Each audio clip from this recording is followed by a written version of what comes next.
Reka subire ndabahe ikaze mwese shuti banywanyi bacu mukunda kandi mugakurikira amakuru n'ibiganiro tubandanya gushikiriza kuri no mbonesha kuri yanyu mukunda cyane imwe Rudende ya Isange TV mbonesha kuri bashikiriza amakuru n'ibiganiro biba bigezweho kandi biba byakura amatohoza muri rw'ikirundi ndabahaye mwaramutse abandi ndabahaye mwiriwe bivanye naho muherereye ari niteka n'umunezero ntangere byusura kubana namwe banywanyi bacu mukunda kandi mugakurikira amakuru n'ibiganiro tubandanya gushikiriza amakuru n'ibiganiro biba bigezweho kandi biba byakura amatohoza muri rw'ikirundi.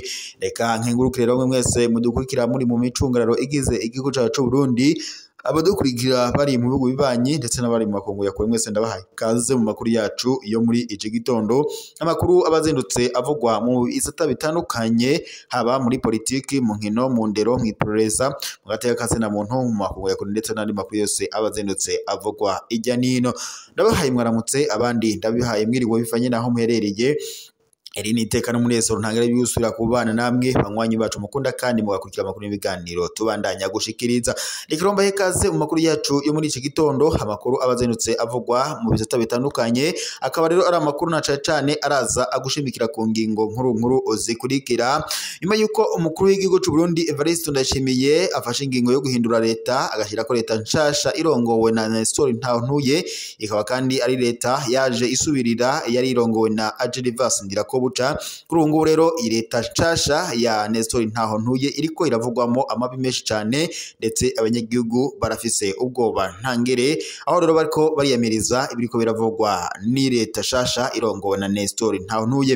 Ni mu gihe kandi Perezida Ndayishimiye yafashe ingingo yo guhindura leta ashira ko leta nshasha yibwira ko ngo ariyo izomutunganiriza ibitararanguwe na leta yari irongowe na Gervas Ndirakobuca, ariko iyo uravye ibiriko birabera ku rubuga ubona ko ahubwo ibintu birushaho kuba nabi ndetse n'abanyagihugu bakaba bafise ubwoba. Amakuru kandi ariko araturuka mu kinyigero nuko kuri ubu ngubu Nestor Ntawontuye umushikiranganje wa mbere w'u Burundi yasubiriye Gervas Ndirakobuca kuri ubu ngubu ari mu yabiri kuko ibintu byasubiye kuyangara. Perezida Ndayishimiye rero akaba yifatiye ingingo yo kumupfunga ngo bivanye nuko ivyo ariko arakora mu gihugu ngo bitandukanye n'ivyo yamushiriye mu mabanga. Mu gihe kandi ariko aragirizwa ngo ko hoba hari muri bimwe mu byo ngo yatanguye kunyegeza abijanye n'amahera ndetse ngo n'amabanga ariko ararangura ngo ntabwo ariko arakora neza ivyo yatorewe cyangwa se ivyo yashiriwe mu mabanga, ariko kandi aragirizwa ngo kuba ariko arakorana n'imigwi itwaje ibigwanisho mu gushaka gutembagaza umukuru w'igihugu. Ibi kandi bibaye mu gihe hashize iminsi itarashika 3 uyu agenda mu mabanga ngo abe umushikiranganje wa mbere wa leta y'u Burundi asubiriye uyu Gervas Ndirakobuca.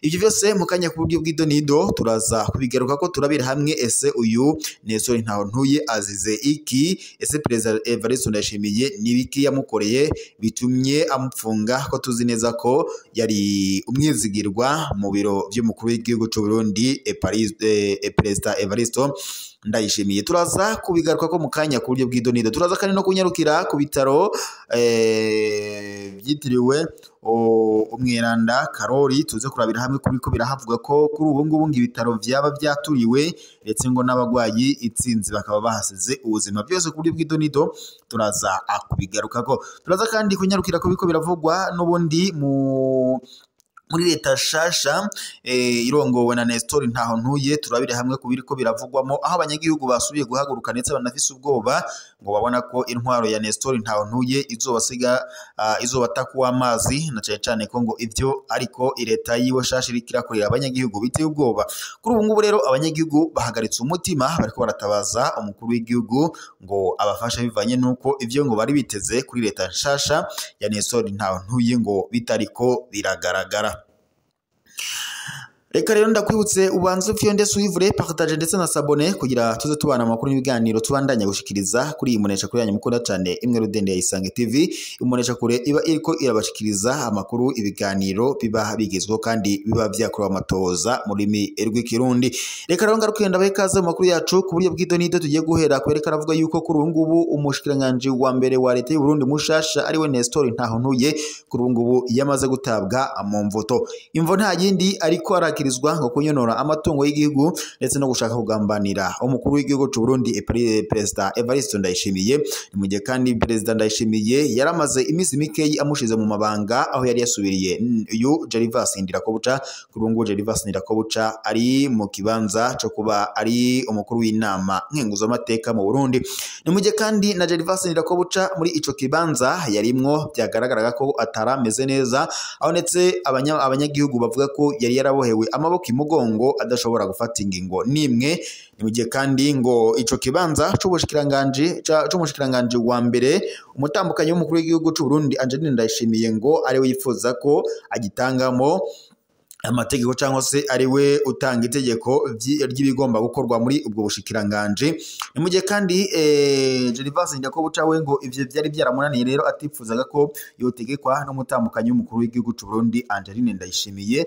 Ari naho hari amakuru yari ariko aranuganurwa bavuga ko ngo ico kibanza bivanye nuko ngo iyo kigiyemwo abagabo ngo Angeline Ndayishimiye gufata ingingo bimugora. Hari hafashwe ingingo ko ico kibanza ngo kizojanwamo umukenyezi, ariko nyuma yaho umukuru w'igihugu cy'u Burundi Evariste Ndayishimiye bivanye nuko yari afise umubano ntangere na Nestor Ntahontuye yaciye afata ingingo yo kumushira muri ico kibanza cyo kuba umushikiranganje wa mbere w'u Burundi asubiriye Gervas Ndirakobuca. Nestor Ntahontuye murabizi neza ko yaramaze igihe akora mu bushikiranganje bujanye n'ikigiga ca leta, kandi muranabizi neza ko ari we yafashe ingingo yo kuza araha amahera menshi umuryango w'umukuru w'igihugu cy'u Burundi yo gusumisha buri munsi, aho amahera ashika ku miliyoni 3 ariyo yasumishwaga ku muryango w'umukuru w'igihugu cy'u Burundi Perezida Ndayishimiye, nkuko amakuru mubegereye mu muryango wa Ndayishimiye abitomora. Ni mu gihe kandi Nestor Ntahontuye rero nawe ngo ivyo yari yitezwe ko ngo yatanguye kuzamura umutwe cyangwa se yatanguye kugaragaza ko ngo ari igihangange, bivanye nuko ngo ivyo umutambukanyi w'umukuru w'igihugu cy'u Burundi yari yamusezeraniye ngo azamushirira mu mabanga byose atari ko arabishira mu ngiro, ndetse ngo nawe akaba yatanguye kwifatikanya n'imigwi itwaje ibigwanisho mu gushaka gutembagaza umukuru w'igihugu cy'u Burundi Perezida Ndayishimiye. Ni mu gihe kandi Ndayishimiye yavuze ko uzohirahira wese agashaka kumutembagaza azomuha akarorero. Aha ngaho twobaha akarorero kihuse cyane nk'aka Arengiyome Bunyoni ubwo yateguraga umugambi wo gushaka gutembagaza umukuru w'igihugu cy'u Burundi. Murabibuka neza ibyamushikiye. Arengiyome Bunyoni murabizi neza ko yari umushikiranganje wa mbere w'u Burundi, akaba yari yasubirijwe na Gervas Ndirakobuca. Arengiyome Bunyoni rero yatawe mu mvuto, kuri ubu ngubu akaba afungiwe mu gasho mu Igitega, aho rero kuri ubu ngubu ariko ragirizwa gushaka kugandagura umukuru w'igihugu, gushaka kunyonora amatungo y'igihugu n'ibindi byose bitandukanye. Akaba rero yari hakadiwe gufungwa umunyororo w'ubuzima bwe bwose. Ivyo rero ngo ari mu byatumye afungwa, ni navyo biriko biranoganurwa ko ari byo byaba byapfungishije uyu mushikiranganje wa mbere mushasha Nestor Ntahontuye, kubera ko nawe ariko arashaka kugaragaza ko ngo ahambaye ku butegetsi ngo yashizwemo, ndetse na Perezida Evariste Ndayishimiye ngo mu vyo yamushikirije yamubariye ko ngo adashobora kuzomurenza akaguru bivanye nuko ngo ubushikiranganje yajanwemo abushoboye. Mu gihe kandi Ndayishimiye we avuga ko buri umwe wese azohirahira akagerageza gushaka kumutembagaza atazomuyihanganira, azomuha akarorero. None rero kuri ubu ngubu mukuru yihuta cyane adushikiye kubiko biravugwa mu ntwaro cyangwa se muri leta shasha ya Nestor Ntahontuye. Kuri ubu ngubu Nestor Ntahontuye yashikanwe mu gasho kandi ariko aragirizwa gushaka gukandagura umukuru w'igihugu, ndetse no kuba ngo hari amahera amwe namwe ngo yanyegeje cyangwa se yanyuruje ubwo yari umushikiranganje w'ikiga ca leta. Ibyo byose rero biramukurikiranye. Kuri ubu ngubu amakuru dufise ku rubaga nuko kuri ubu ngubu yamaze utabwa mu mvuto. Umukuru w'igihugu cy'u Burundi rero Perezida Ndayishimiye ntavyo gupfina akaba amutayemwo. Tunyarukiye i Bujumbura hoho hari ikibazo cabaye ngo ku bitaro byitiriwe umuganwa Karori, ariko ngo sico ngo kiriko kiravugwa cane, ahubwo ngo habaye ugudatahura neza amakuru. Mu gihe hari amakuru atohojwe neza ariko aracaracara ku mugangurukana bumenyi avuga ko ibitaro byitiriwe umuganwa Karori byabuze umunyagankuba, bitako umunyagankuba bita ko ngo bibura n'igitoro cyo kwatsa icuma gitanga umuyaga nkuba hifashishijwe igitoro groupe electrogene. Umuvugizi w'ubushikiranganje bw'amagara y'abantu ndetse no kurwanya ikiza ruhonyanganda sida arabeshuza ayo makuru. Umuco atanga ngo nuko mu gitondo cyo kuri uyu wa gatanu ico gicuma ngo gitanga umuyaga nkuba hifashishijwe igitoro cahiye kiratokombera ngo kandi cahiye kiriko kirakora ngo kuko igitoro baragifize cyane gikwiye. Abicishije ku rubuga rwa X rw'ivyo bitaro cyangwa se rwa Twitter ruzwi nka X rw'ivyo bitaro nyene, hamenyekanye ko haciye hakorwa ibishoboka byose ngo kugira ngo ico kibazo gitorerwe umuti nkuko amakuru abishikiriza. Reka tunyarukire muri leta shasha ya Nestor Ntawontuye kubiriko birayinuganurwamo ngo leta ya Ntawontuye itanguye nabi cyane. Abandi ngo mu ntango bapfuma batanga agahengwe na gatoya, abantu ngo bagahema imbere yuko haza ingingo zikarishe. Igihe Gervas Indirakobuce yasubiraga arengeyo mu Bunyoni muri Nyakanga 2022 harabonetse agahengwe, abarundi baragira ibyizigiro ko impinduka igiye kuboneka. Igitoro carabonetse amezi makeya, ifumbire yaratanzwe, imbibe z'u Burundi n'u Rwanda zirugururwa, maze abarundi basubira kwiyunguruza mu karere vyoroshe. Abanyarwanda basubira kwidagadura mu Burundi, amahoteli arugururwa, ibarabara Bunyoni yari yarugaye naryo yarugaye mu Gasekebuye ryaruguruwe. Iperereza ryamaze amezi ryahagaritse kunyuruza abanyagihugu. Colonel Museremu yarabogojwe mu iperereza ndetse n'ibindi byinshi byarahindutse. Abarundi mwarumva ko bari biteze ko leta ya Gervas Ndirakobuca hari ico izomara, ariko rero yabaye amava muhira, ibintu byahavuye biyangara rwose kugeza aho ifaranga ry'u Burundi rita agaciro ibirenga 200 kwijana. Leta ya Nestor Ntawontuye nayo rero ngo byase guhera umunsi wa mbere igize irarahira ikizime kiraganza mu gihugu. Ibikorwa byinshi biraparangana kubera icikagurika ry'amatara, imirongo y'abategereye bisi irongerekana, imiduga yunguruza abanyagihugu irakena mu bitaro, ibikorwa byihuta birahagarara. Muri za Moruke ndetse n'ahandi ngo nyaruka mu kureyo abantu banyu batarononekara, ngo boba ari abamuteze umutego ngo biyangare kuva mu ntango. Twigeze ngo ko twitegeko n'ivyahuha bigiye guhuhuka, abarundi baca baba abande gayemwe. Umushikiranganje wa mbere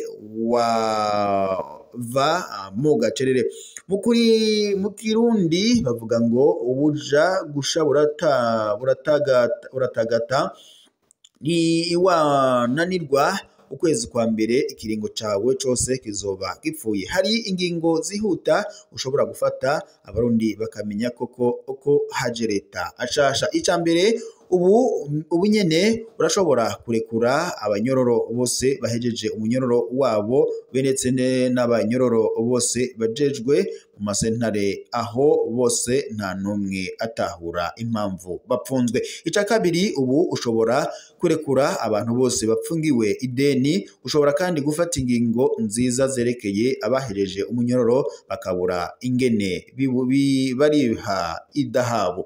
Ica gatatu ushobora gushinga ibiciro amazu apangwa ko mu bisagara byose ndetse no mu makartier yose, maze ugahagarika iduga ry'umurengera ry'amazu yo gupanga. Ica kane urashobora gufata ingingo zijanye n'ingene arwayi bafatwa kwa muganga, gutyo abaganga bafata nabi umurwayi bakamenya ko babihanirwa, ariko kandi iyo ngingo igaherekezwa no korohereza abaganga ingene babayeho, ukiga ibibazo c'abaganga bakora amasaha y'umurengera, aho usanga mu umugambwe ashobora gukora umurango ndetse no mwijoro. Icya gatanu, urashobora gufata ingingo zihuse ku bibazo c'abarishe ifumbire ntibayironke. Icya gatandatu, ibi byose rero nibyo bariko baragira inama uyu mushikiranganje wa mbere w'u Burundi Nestor Ntawontuye. Ikindi ngo arashobora kugendera ubusho bw'iperereza akirabira neza abantu bamaze umwaka urenga bapfungiweyo atategeko na rimwe rikurikijwe, ngo agaca ashinga ibihe iperereza ripfunga abantu n'ingene ribapfunga, mbere ngo akongera akarondera n'ayandi mabohero akayagendera akaraba hamwe ndetse nawe vyashika agapfungwa uko zoba ubayeho. Icya gatanu, ngo ikindi yagakoze uyu mushikiranganje ngo ashobora gutanguza igihugu cose akagendera mugenzi we Arengiyome Bunyoni mwibohero Igitega akabwira abarundi uko umunyororo ataba ari igicibwa, ahubwo ko ngo aguma ari umuntu narirya atanumwe azi iyo azohereza. Icya munani, ngo uyu mushikiranganje yakagombye gukora hamweho ngo yoca afata ingingo zijanye n'abarundi bari mu buhungiro, leta yiwe ngo igafata intambwe yo kuganira n'abahunze, agatangaza icese ko kizira kwita umurundi umwasi w'igihugu, ngo yoba agiye mu gitigiri c'intwari zizibukwa mu Burundi. Ikindi bariko barahanura uyu mushikiranganje wa mbere ngo agomba gukora, ngo yibaze niba yoca afata ingingo zigarukana umwidegemvyo mu migambwe ndetse n'ibinyamakuru, ngo ndetse n'amashirahamwe yigenga. Ikindi bariko baramusaba ngo yibaze abaze leta yiweyo niba yoca ivugana n'u Rwanda indyane zigahera, ukwizerana ukagaruka hagati y'ibyo bihugu byombi, abarundi ndetse bakidegembya, abarundi bagashora mu Rwanda ndetse abanyarwanda nabo bakaza kwidagadura mu gusumira mu Burundi. Ivyo ni bimwe bariko barasaba umushikiranganje wa mbere kuba yarangura. Izi ngingo ngo zo guha iteka n'igihagararo bidasanzwe mu gihugu ndetse no mu karere, ubutunzi bw'u Burundi ntibwoteta kwisubirana. Umushikiranganje wa mbere rero igihe ni iki nyene, ngo agaragaze ko ashoboye kandi yitezwe ko azogira byinshi azorangura ku banyagihugu bitandukanye n'ivy'abandi bashikiranganje yagiye asubirira. Ivyo kandi biruko mu gihe rero icuka kibi kibandanya mu Burundi, aho rero abatavuga rumwe n'ubutegetsi babandanya bavuga ko kuri ubu ngubu leta shasha iriho irongowe na Nestor Ntawontuye ngo igaragaramwo igiturire ndetse ikaba irimwo no kuba yiharijwe n'umugambwe umwe urudende uri ku butegetsi wa CNDD FDD. Ibingibi rero biratera agashavu abanyagihugu ndetse n'abatavuga rumwe n'ubutegetsi, bakavuga ko ari agahotoro. Aho ejo bundi uramutswe umugambwe CNL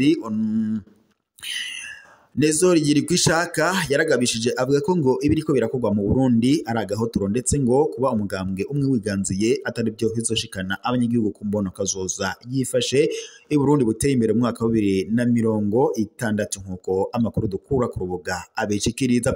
Reka no mbashimire mwese mwari kumwe natwe mu makuru yacu n'ibiganiro tweko tubashikiriza muri aka kanya. Reka mbibutse gufyonda suivre, partager ndetse na s'abonner, kandi tunabandanye twifuriza amabanga mashasha abashikiranganje bashizwemo bamenye ivyo batorewe kandi batunganirize abanyagihugu, aho kubateza injyane n'ibibazo bitandukanye nk'ibyaranzwe muri leta ya Gervas Ndirakobuca nkuko amakuru ku rubuga abishikiriza. Reka nshimire mwese mwari kumwe natwe mu makuru n'ibiganiro tweko tubashikiriza muri iki gitondo. Mukande suivre, partager ndetse na s'abonner kugira ngo tubandanye kubana mu makuru n'ibiganiro tuba turiko tubashikiriza muri isaha ku yindi. Reka nshimire mwese rero mwadukurikiraga muri mu mucungararo igize igihugu cyacu Burundi. abadukurikiraga bari mu bihugu bibanye ndetse n'abari bari mu makungu ya kure mwese ndabashimiye kuba mwari kumwe natwe. Iri rero ryari iteka n'umunezero ntangere byo kuba twari kumwe namwe banywanyi bacu mukunda kandi mugakurikira amakuru n'ibiganiro tubandanya gushikiriza amakuru n'ibiganiro biba bigezweho kandi biba byakorewe amatohoza mu rurimi rw'ikirundi. Reka roshimire mwese mwari kumwe natwe mu makuru yo muri ici gitondo, yari amakuru mushikirizwa n'imbonesha kure yanyu mukunda cyane rimwe rudendeye ya Isange TV, imbonesha kure ibashikiriza amakuru n'ibiganiro biba bigezweho kandi biba byakorewe amatohoza mu rurimi rw'ikirundi. Reka mbashimire mwese mwari kumwe natwe amakuru yo muri ici gitondo tuyasozere ngaha, tuze gusubira mu kanya makuru araza kuba agezweko.